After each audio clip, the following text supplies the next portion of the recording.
JKB back with another episode. Today on the show I'm reviewing Link's Awakening. Thank you so much to Nintendo for sending over the review copy. I will not be spoiling absolutely anything in this review. First and foremost, I want to show off these cups because I live in Canada and they were exclusive to Canada. So if you live in the US or overseas, sorry about your luck. They're pretty cool.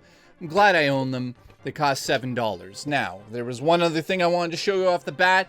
I don't know why I bought this, but I bought it. I wanted it because I collect everything Legend of Zelda, and in saying that, I have something to confess to everybody out there. This was the first time I ever experienced this game.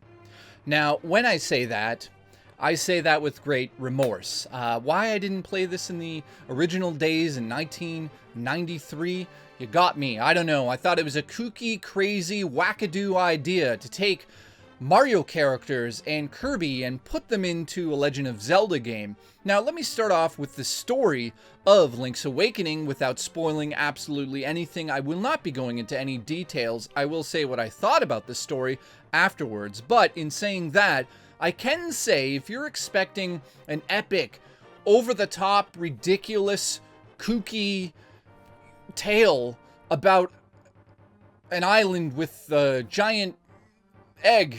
There's an egg on a mountain, and there's an owl, and he's gonna tell you some shit. And there's some other people who want you to collect things, and at some point, Kirby's going to eat you.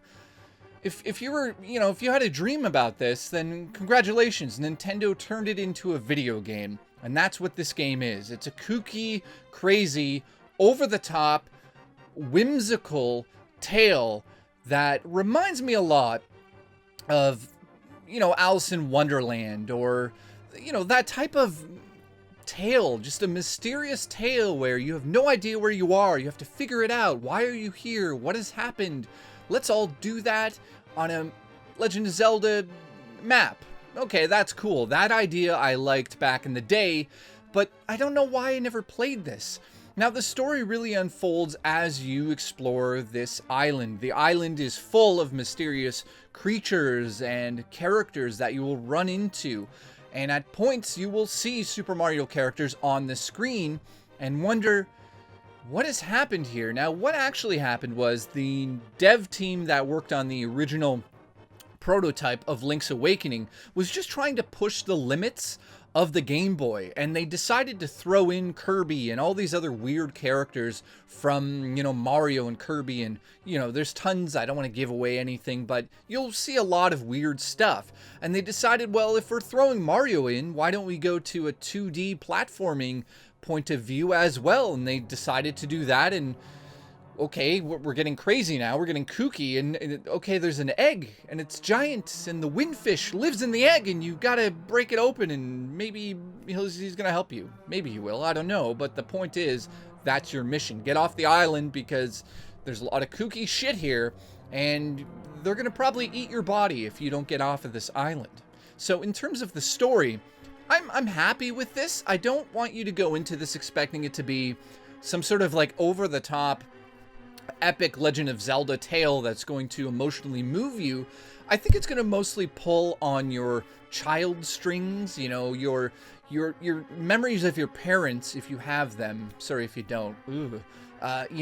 They used to read books to you when you were a kid, and they'd be like, once upon a time, Link woke up on a raft, and he crashed on an island with a giant fucking egg. They probably told you stories like that, and this reminds me of those moments. It's really it's cute, it's charming, it's whimsical. It's a story that's enjoyable, and it's extremely short. You could beat this game between 5, 6, 7, 8 hours, depending on how crazy you get into it. 10 hours seems to be the high end of the spectrum for beating this game. But getting back into the graphics, this has a plasticine, is that what it's called in the US? Over here we call it clay, or we call it Play-Doh, but it has this artistic choice that kind of reminds me of this, I think, 1960s stop-motion Rudolph the Red-Nosed Reindeer cartoon that played over here in Canada. I don't know how popular that is in the States, but essentially is right out of that 1950s cartoon thing, so it did remind me of that big time. I'm not a huge fan of some of the enemy design or the character design. I mean, Link, he's cute, he's adorable, he's got the big eyes, the big button eyes, but I don't know, man. I'm not a huge fan of the choice here. But I'm not dumb enough to say that that's going to take points off the game. I'm just saying I personally am not a huge fan of this version. I prefer Wind Waker silliness over this silliness, but in the whimsical idea of the game, it makes sense. So I will, applaud them for the choice they have made because it really does fit. I just not a huge fan of it. Next up is the sound. The sound of this game is as kooky as the story. You've got really weird choices in terms of the instruments from, flutes and everything that you normally hear in a Legend of Zelda score, but there's a lot of kookiness to how the notes are played, and some of the themes are kind of remixed to be a little wonky at times, a little silly.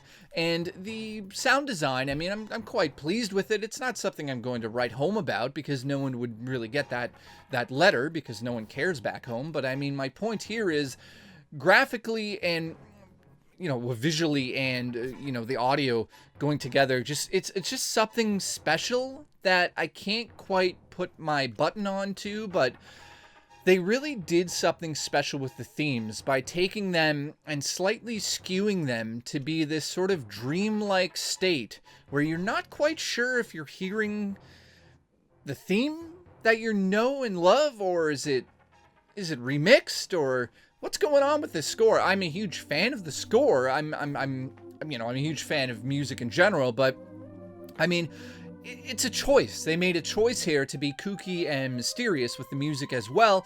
It does pay off. It works in the game.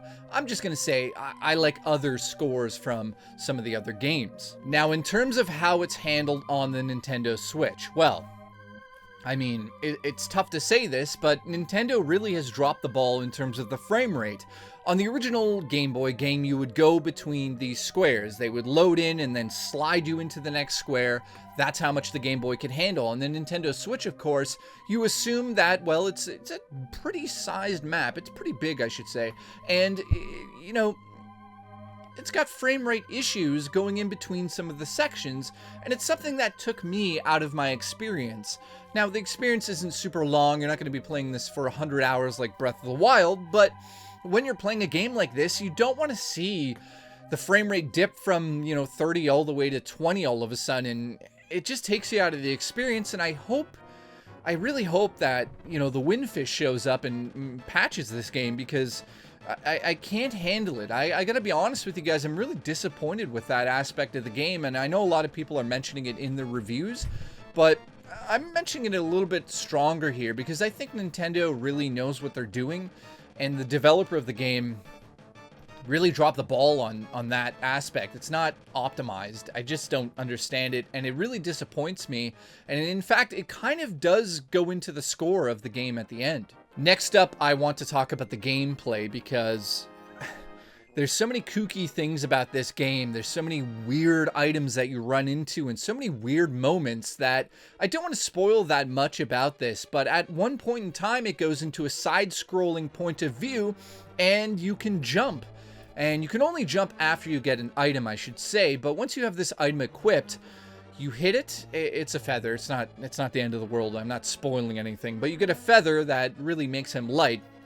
He's able to jump onto Goombas and over Goombas, and there's Goombas in the game, which is crazy. There's a lot of other Nintendo franchises that make an appearance in this. So yeah, there's really, I don't want to spoil anything, but you'll be like, if you're into the Super Nintendo, wow, you'll be like, what the hell is this guy doing here? But you can jump.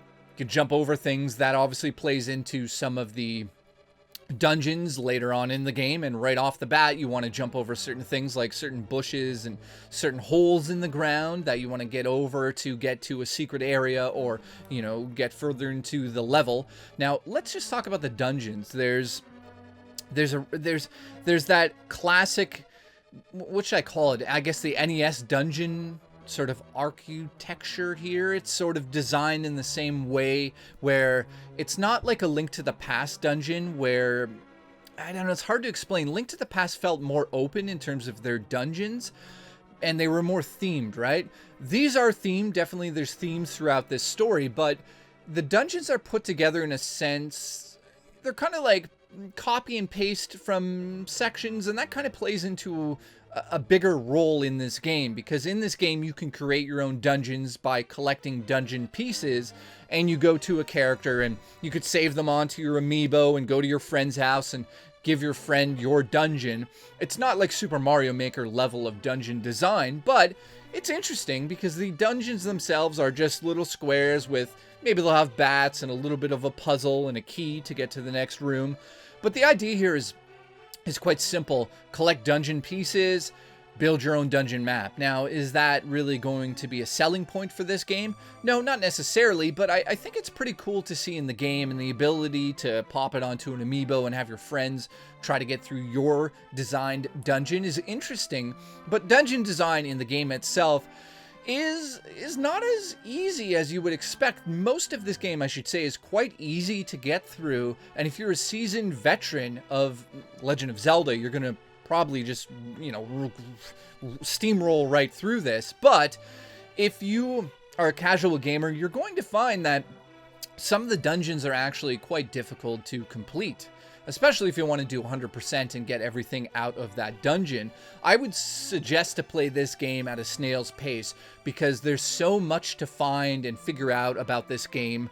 And again, it's hard to talk about because I don't want to spoil it, but let's get into my final thoughts. Having never played this game on the Game Boy originally, I mean, I'm embarrassed to say that. I'm actually very embarrassed to admit that to you guys, but I'm being honest with you. I just didn't play it when I was a kid, and I do regret that choice. But the fact is, I get to play it on my Switch on the go now, which is spectacular, especially if you want to play it in little sessions, like on the bus or on your, you know, your way to school.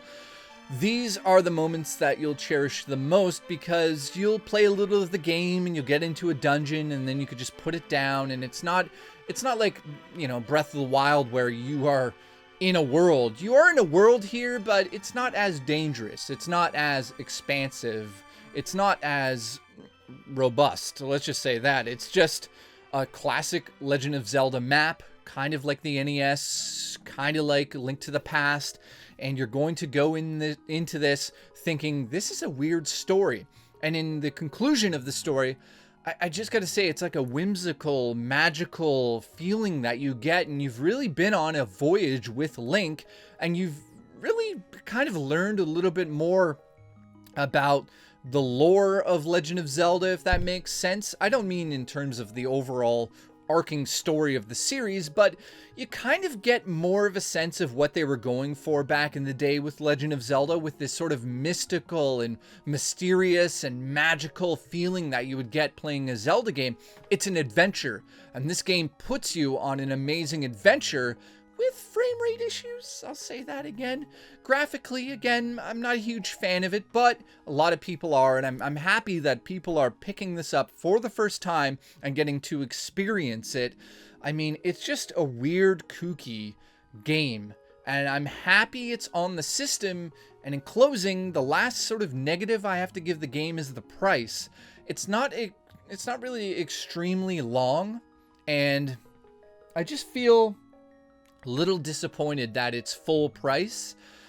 Just a little bit, you know, and Nintendo likes to go with these easy, you know, playable games. Like the last Yoshi game was a breeze to complete. A lot of people complained that there was no hard mode in that, and Nintendo seems to be trying to fine-tune that for all of their games now. And this one's just a little easy for veterans, but kind of difficult for people that are just casual. So it's good in a sense that they're making it difficult in the dungeons for a casual player, but for me, I just walk all over this game and it's easy. So in closing, for this amount of money, do you want to pick this up? That's, you know, to be honest, it's tough for me to say go buy this for full price. In Canada, it's like $90, and that's a lot of money. And it's not an extremely long game. For the same price, you get Breath of the Wild, and that just doesn't make sense to me. But I still suggest you go out and get the game and have fun with it. Is that Nintendo running through my blood telling me, oh my god, you have to sell everything on your show? Not necessarily. It's just a magical experience that I want all of you to experience right away. And if you can wait, maybe drop down to a used copy or find it somewhere, borrow it from a friend, but definitely play the game. If you have to wait, unfortunately, because of money, that's fine. But, you know, in closing, I love you guys. And if you like what I have done in my review here, please consider subscribing, and I'll see you on the next episode of JKB.